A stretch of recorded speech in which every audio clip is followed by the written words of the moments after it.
Well, for wine. when we decided on the pairing, ideally a port, a rich, port wine would be perfect with this. I don't have a port. I don't make a port. Petit Verdot was the next best choice, and I think it, ideally, the richness, the fattiness, the all that is pairs great with tannic wines, and I think the tannin in the Petit Verdot is really important in this pairing. This is a 2016, but it's still quite young, and Petit Verdot is after Tannat is our most tannic wine that we make. The fruit component, the aromas in the fruit are very different than say the Merlot or Cabernet Franc or some of the other Bordeaux varieties. I think Petit Verdot has a little more earthy style to it. It has the dark berries, has more of a blackberry note to it, a sweeter, richer fruit as well on the palate, but great acidity and great tannin. And I think the pairing, I think you can pick up a little bit of that barnyardy characteristic in the Petit Verdot that really, I think, can pair up a little bit with the mold and the texture of this cheese. Let's speak out, Michael, for those of us that do not like port and love your Petit Verdot. This is the pairing of today. I mean, Nice. the whole thing has been great. I love this thing that you do. It's so fun, but this is really the one for me today. Thanks.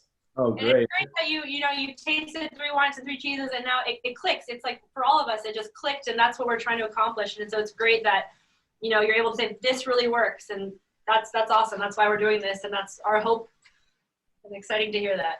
Well, we with this cheese, it wouldn't work with the Cabernet Franc. It really wouldn't work with the Merlot, and we needed something a little bit bigger, denser, darker fruits that also had the tannin and acidity. And this is for me the best match. Like I said, it does. A lot of people are port drinkers, but this is traditionally a port wine, something a little bit richer. The richness is what you're looking for in the wine to pair up with this. But Petit Verdot is the next best thing. So yeah, I think it's and also this is kind of a perfect 2016 was still rather young, so it's still pretty vibrant and it has good acidity and the tannins are still pretty aggressive. So I think it's a good pairing for this cheese right now.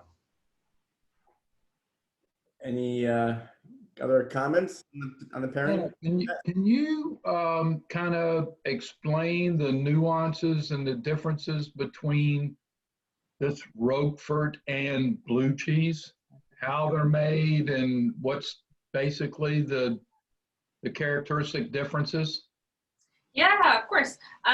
So as a whole, blue cheese is made by mixing. When you're making the cheese, you're adding this sort of this penicillium, either Roqueforti or there's another one, some kind of an additive that basically when you end up piercing the cheese with these needles throughout the aging process, which allows air to come in and it reacts with the mold spores you've added in the very beginning to create the blue lines. They're called veins. So the blue veining is made by putting holes all over the cheese that is reacting with something you've already added in the cheese making process.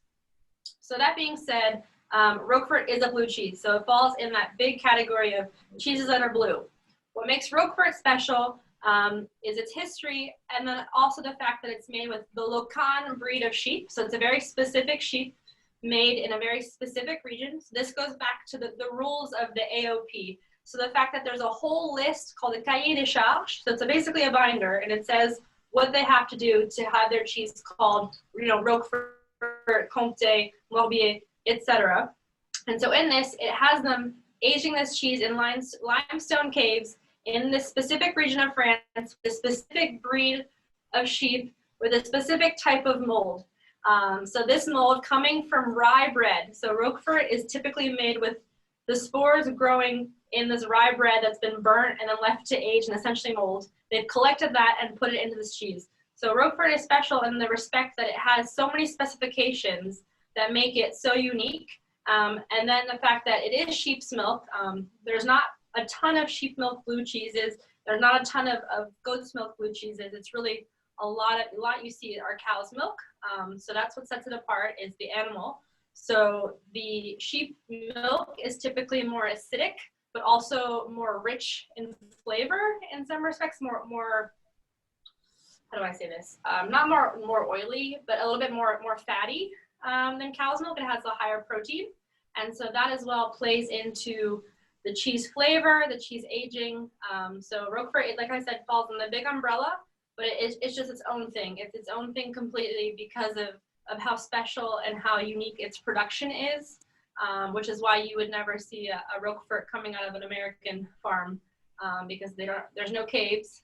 I don't even know if that sheep breed is raised in the States, and that special kind of rye bread mold also is really hard to replicate as well.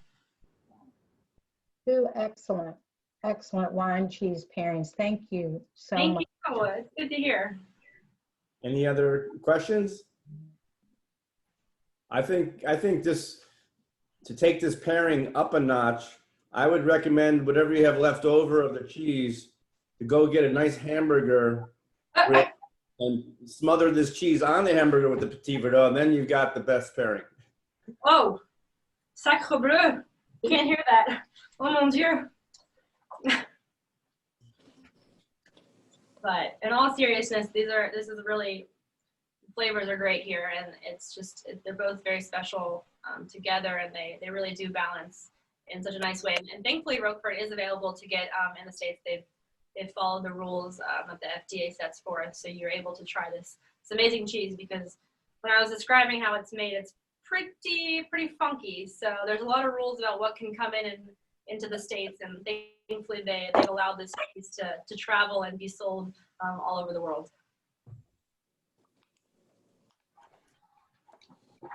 Any questions, comments? Yeah. So, Hannah, can you just kind of, for cheese 101 people here, Yeah. can you say a little bit more about, if you had to generalize the difference between goat milk, sheep and cow's milk cheese, what are the general differences that you can expect when you go to taste those cheeses? Yeah, so the first one is its color and taste. You're gonna have goat milk is a little bit whiter than cow's milk, and I find that sheep milk is even a little bit more yellow than cow's milk. So if you're looking at like a Manchego or a Pecorino compared to like Comte, you're gonna see a little bit more yellow notes. And then goat cheese, which we're typically used to seeing fresh or like lightly aged, it's gonna be very, very white and very bright. And then when it comes to flavor, cow's milk, we're really used to it. So it's a normal thing for us to taste and to eat in cheese or just milk. When you go to goat and sheep, you have more of an acidity and more animal characteristics, a little bit more, it's gonna have a little bit more bite to it. Not always, but we're gonna generalize here and say, in general, it's gonna be a little bit more funky because we're not as used to it.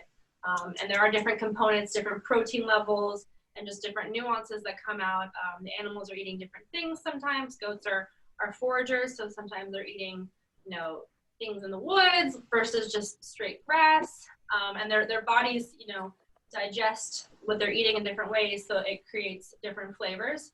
And then I think you can also generalize kind of general types of cheeses. So when you see really big aged cheeses, as we've discussed, like Parmesan or Comte or Gruyere, they're always going to be cow's cheeses because of the yield and the size of the animals.